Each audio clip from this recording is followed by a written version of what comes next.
मेरे टीचर हमसे बोलते थे, हिंदी के टीचर कि तू फेल हो जाएगा, और हमको इत्तेफाक से ना हिंदी में शायद 92 नंबर आए थे।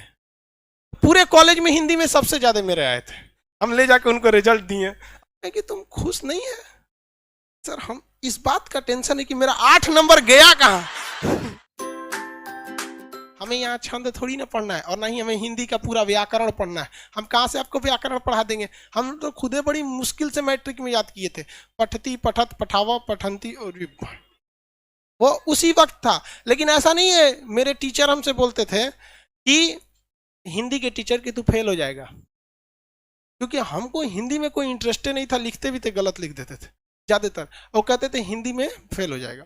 और उनका एक बहुत फेमस डायलॉग था कि लड़का अगर 70 नंबर पा जाता है तो खुश हो जाता है, जबकि उसे यह सोचना चाहिए कि मेरे 30 नंबर कहाँ चले गए।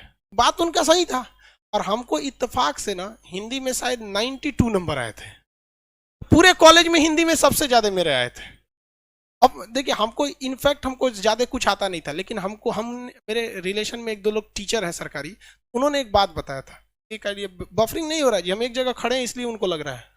तो मेरे रिलेशन में एक दो सरकारी टीचर हैं, उन लोग का क्या कहना है कि जब हम लोग कॉपी चेक करते हैं ना, तो हमारे ऊपर से प्रेशर रहता है कि ज्यादा से ज्यादा लड़कों को पास किया जाए, क्योंकि करियर का सवाल है। तो शुरुआत में जब हम लोग कॉपी जांच करते हैं ना, तो उस वक्त जितना आंसर लिखा रहता है उसमें हम नंबर नहीं काटते हैं, जब तक कि उसको 30-35 नंबर नहीं मिल जाता है। और 30-35 नंबर मिलने के बाद तब आदमी कहता है कि दही ससुर आप तो पास हो ही गया है। तो हमने क्या किया होशियारी, कि जो नंबर कटने वाले चीज थे पहले लिख दिए,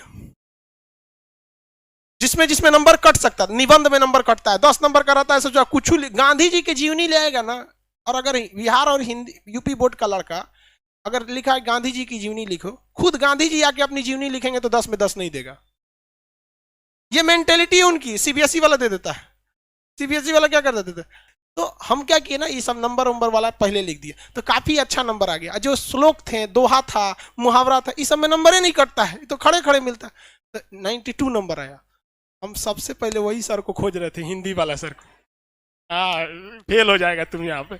हम ले जाके उनको रिजल्ट दिए, और उनको तो पहले से पता था कि हिंदी में सबसे ज्यादा इसी का आया है। हम कहेंगे सर ये रिजल्ट, तो हम उदास थे एकदम चुपचाप। कहेंगे तुम खुश नहीं है सर, हम इस बात का टेंशन है कि मेरा 8 नंबर गया कहाँ। कह रहे मजाक बना रहा है मेरा तू। हम कहे नहीं सर, आप ही ने तो सिखाया है। आप सब लोग को एक सूचना नहीं, मतलब एक सावधानी आप लोग के लिए। कल रात में हमारे साथ एक हुआ, आप लोग को कभी भी कोई मेल आए, ईमेल आईडी, मेल वगैरह, खास करके उसमें जिसमें आपका अकाउंट नंबर हो और कोई लिंक दिया हो, लिंक मतलब ब्लू कलर से आता है ना वहां पे, और अगर उसमें HTTP अगर ये लिखा हो तो गलती से भी क्लिक मत कीजिएगा। HTTP जब तक सिक्योर S ना लिखा हो तब तक मत क्लिक कीजिएगा। सिक्योर जब तक नहीं लिखा है तब तक क्लिक नहीं करेंगे।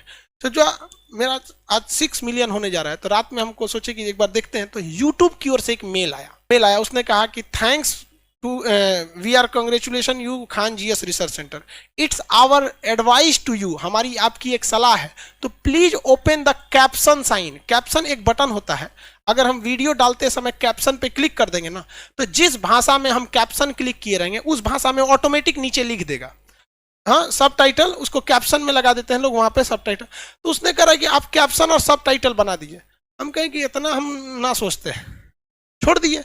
लेकिन ये मेल 3-4 बार आया, तो उसने कहा कि भाई अगर आप किस तरह से सब टाइटल और कैप्शन लगाते हैं इसको देखना है तो आप इस लिंक पर क्लिक कीजिए।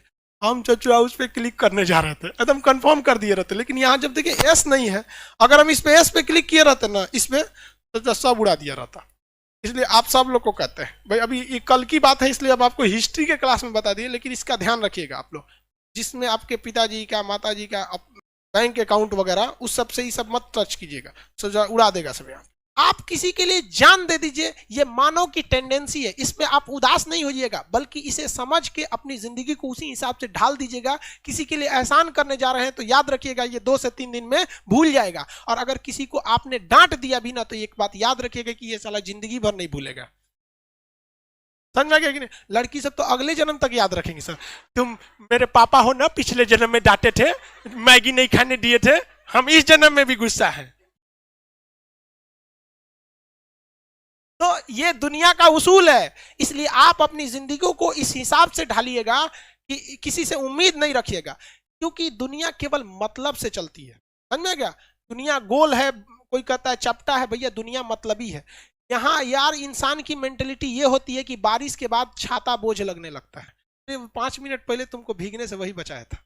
क्योंकि ये दस्तूर है दुनिया का कि आपकी निगेटिव चीजों को हमेशा ध्यान दिया जाएगा। नाथूराम गोडसे का दूसरा किसी को कुछ भी नहीं पता रहेगा, लेकिन एक चीज जरूर पता रहेगी, महात्मा गांधी को मारा था। तो ये दस्तूर है, आपको इस हिसाब से अपनी जिंदगी को ढालना पड़ेगा। नहीं ढालेंगे ना तो आपसे विशाल विशाल जीव थे, डायनासोर मर के चल गए इस पृथ्वी से।